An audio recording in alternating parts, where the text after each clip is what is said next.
Good afternoon, Year 5. I hope you're having a lovely day. Welcome to today's Wonder Lesson, which today is going to be our science lesson, following on from our learning from last week. So last week, we were looking at separating, we were looking at changing state of matter, and we were looking at the processes that occur when we change state of matter. So we're just going to do a quick rewind. Hopefully you were doing that along with me at home. So we're just going to have a look at the processes that need to happen for a state of matter to change. So hopefully this looks familiar, because I know lots and lots of us have already had a go at this, at labelling the different processes. Can you pause the video now for me and have a go to see if you can remember what needs to happen in between each state of matter? Well, how are you going to label those arrows? Pause the video now. Wonderful. And let's have a look at them together then. So we're going to start down here first, because I think these two are kind of the easiest ones, because we're quite familiar with these already. Changing from a solid to a liquid. Now imagine this is an ice cube, which it does actually kind of look like an ice cube. If we are changing a solid from a liquid, we know that we have to melt it. So melting is our process here, which changes a solid to a liquid. If we wanted to change it back again, or if we wanted to change a liquid to a solid, we would need to freeze it. So melting and freezing are our two processes that turn a solid from a liquid and a liquid to a solid. Now, these two appear a little bit more tricky because we might not be as familiar with them, but hopefully we can remember what the processes are called. So the first one here is when we go from a liquid to a gas. So for example, this might be if you are boiling the kettle or boiling some water at home, and you start to see the steam coming up off the water. Okay, so this one is called evaporation. My turn, evaporation. Your turn. Fabulous.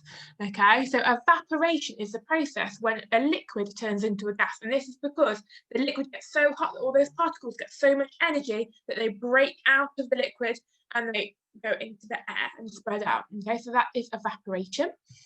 And this one over here, hopefully you remember this word. This word is condensation. My turn, condensation. Your turn. Wonderful.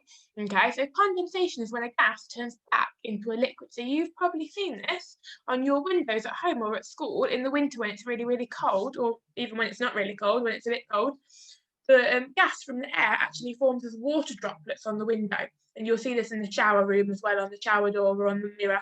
Okay, you'll see those droplets which have come from the air as gas, and condensation has happened, which has made them become a liquid. Okay, so there are our four processes: melting, freezing, evaporation, and condensation.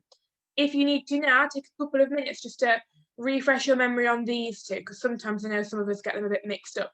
So evaporation is when it goes up into the air, into a gas, and then condensation, we're coming back down, we're condensing back into that liquid droplet. Wonderful. So let's get started then on today's part of the lesson. So today we're going to be looking at materials and states of matter still, but today we're going to be looking at how materials can be separated. So new learning will be practiced, and then at the end, hopefully we're going to have a go at a little experiment in our own homes. So before we start, we're just going to look at two new words. And the first one is mixture. My turn, mixture. Your turn, mixture. Now, you've probably heard this word before in everyday to-day life. Today, we're going to talk about it with a science hat on.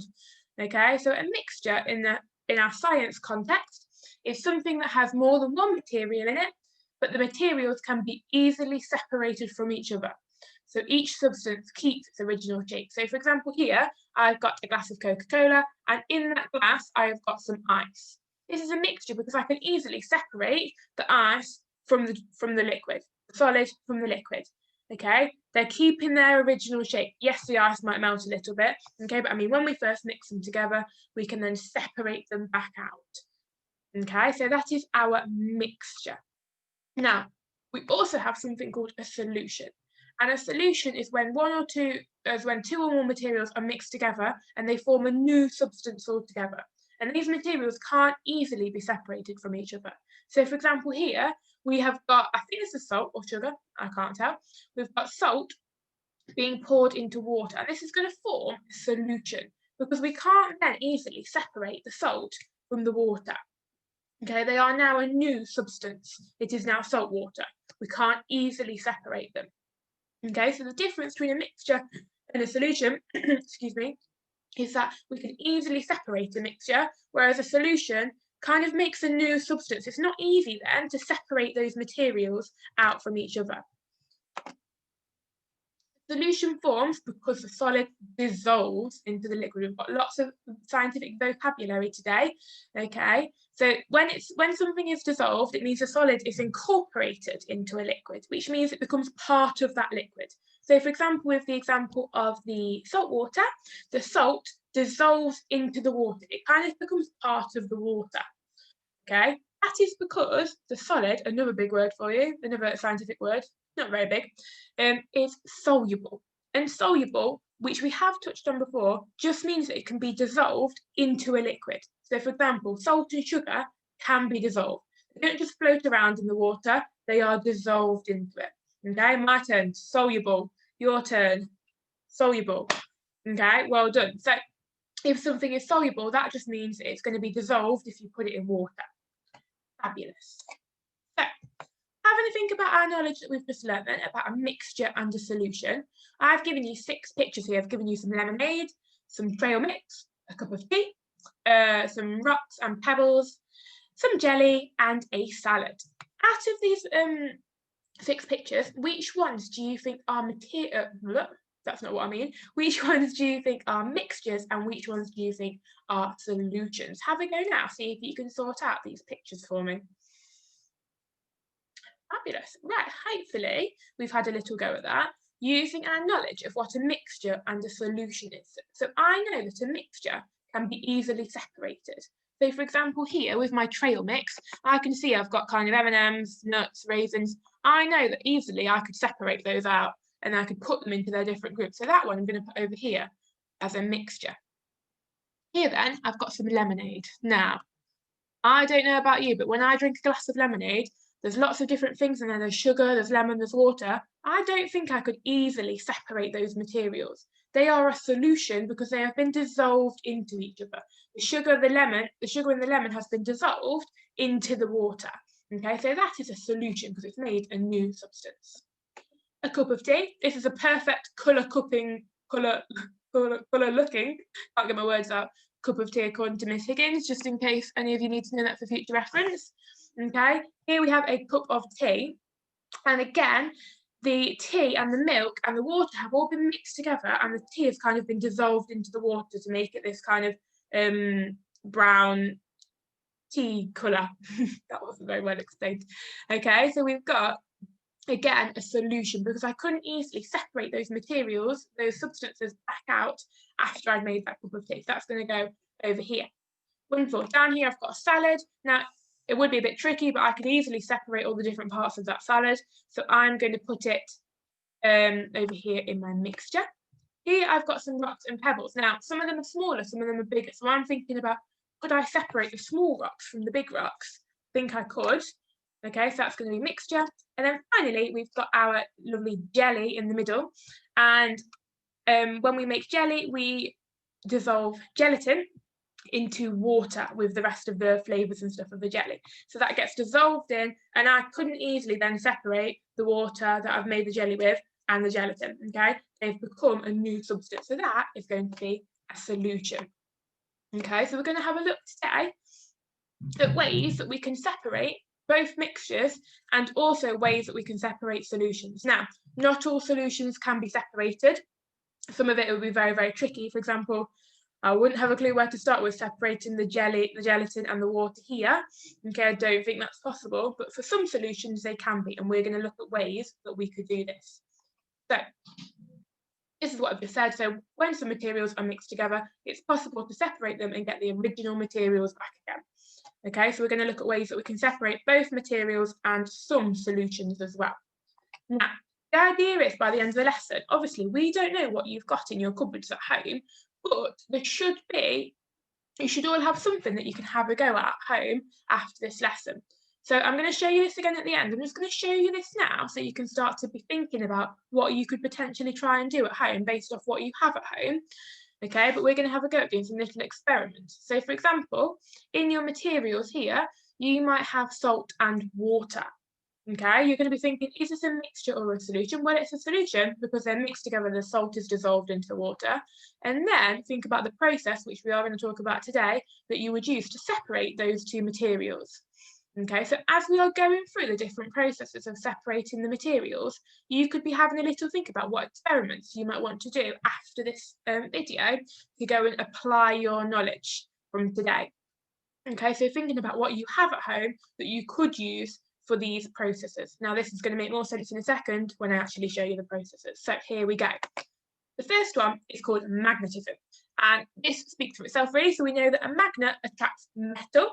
So this can be used to separate magnetic materials from non-magnetic materials. So for example, here they've used the example of copper and iron nails.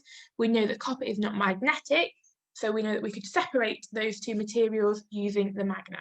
Okay, nice and simple. However, I don't know if many of you are going to have a magnet at home, so that might be a bit of a tricky one. If any of you do, you could definitely have a go at this. So the second one is filtering. Okay, and this is where we separate an insoluble solid and a liquid. So earlier we talked about that word soluble. Soluble means it can be dissolved in water. If soluble means it can be dissolved in water, what do you think insoluble might mean?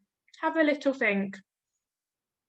Okay, hopefully you thought of the idea that if a soluble solid can be dissolved in a liquid, then an insoluble solid can't be dissolved in a liquid. So for example, trying to think of a solid that can't be dissolved in a liquid, rice couldn't be dissolved in a liquid. That wasn't a very good example. I'm trying to think of something really small. Let me know if you can think of anything.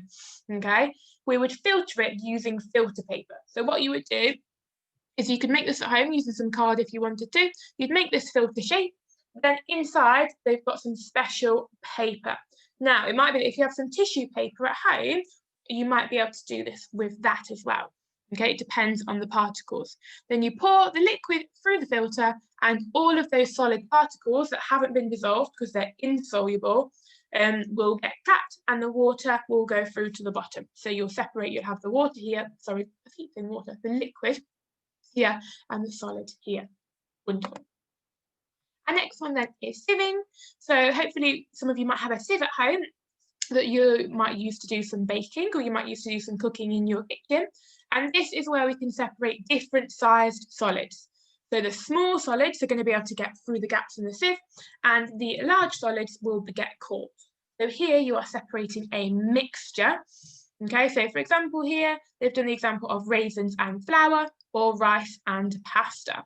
Okay, so you might want to have a go at this one. If you have a sieve, or you could use a colander like you would use to drain things. You just need to make sure that your smallest particles can get through that gap. That one is sieving. This one is called decanting. This might be a new word for us, so we're going to practice it together. My turn, decanting. Your turn. Wonderful.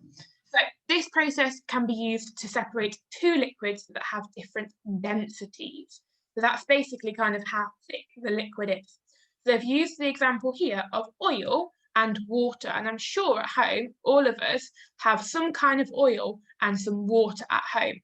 So what happens here is if you leave the liquids to settle, so if you pour them in and then you leave them for a little bit to kind of get into the right positions, the less dense liquid will be the top layer. Okay, so this oil can then be poured off so you can separate the oil and the water. So that's something that I think all of us can probably have a go at home. Okay, all you need is oil and water. Please just make sure that you are very careful and you don't make a mess, because I don't think your adults will be very happy if their kitchens are very messy. Okay, so that's decanting. Wonderful. Everything that we've talked about so far has been about a mixture. Okay, so they have been two things that are quite easy to separate from each other because they don't get dissolved into each other. This one here, evaporation and condensation, can be used to separate a solution. So for example, if we had sugar and water, we could use evaporation to separate those two materials. I'm going to explain to you now how it works. So if you had some sugar water and you boiled that water, so you only want to use a little tiny bit of water because otherwise you're going to be there for quite a while. The water is going to change state and it's going to turn into a gas. So it's going to go up into the air as a gas, and it's going to become steam. However, the sugar won't do this. So the sugar is going to stay in the container, in the pan. Okay, that means that you will then have separated the water, because the water will then be steam, and the sugar will be left in the pan as a solid. Okay, so that is how you could separate your solution. You can do the same with salt water or sugar water to have a go at this at home. Now, you can also recover the water, but this is very, very tricky because you're going to have to kind of contain the steam and it might be quite dangerous. So I would not recommend doing this at home. Okay, but eventually that gas, it will then condense back down onto a cool surface. So that's the water droplets that you'll see after steam has been made. Okay, so actually you could collect the water back up. So you could have the water that you had to start with and the sugar on its own. Okay, however, the collection of the water part is going to be quite tricky. So you might just want to have a go at the evaporation part. Now, remembering that if you want to have a go at this at home, this is going to involve boiling water and probably some kind of heat. So you might have to do it on your kitchen hob. Now, we're not doing boiling water by ourselves. We need to make sure that we have an adult to help us. Okay, so if you don't have an adult around to help you, please do not do this one by yourself. Okay, you can just do the others instead. That is fine. Wonderful. So they are our processes. What I'm going to do is I'm going to show you our grid again, just to remind you what I want you to do today then. So you're going to write your materials in this box here.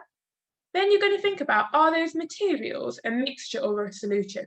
So for example, if you were separating pasta and rice, that would be a mixture, okay, because they're not dissolved into each other. Then what process are you going to use to separate those two materials? So for example, pasta and rice, mixture or solution, well, you're probably going to use sieving, using a sieve or like a colander with bigger holes in it to separate those two things. Okay, you can do as many of these as you like, so you can add more rows to your grid, to your chart if you would like to as well. And we'd love to see some pictures of you having a go at the experiments as well. That is going to be everything from us today. Don't forget, like I just said, to send us your pictures. You can upload them onto Portfolio so we can have a look. Remember, please, if you are doing the experiment with the evaporation, you are not doing that unless you have an adult there to help you. Okay, I do not want to be responsible for children at home using boiling water. You need to make sure you're being safe, please, using that science brain and thinking safely about how you can do an experiment. Okay, that's all from us today, and we will see you tomorrow.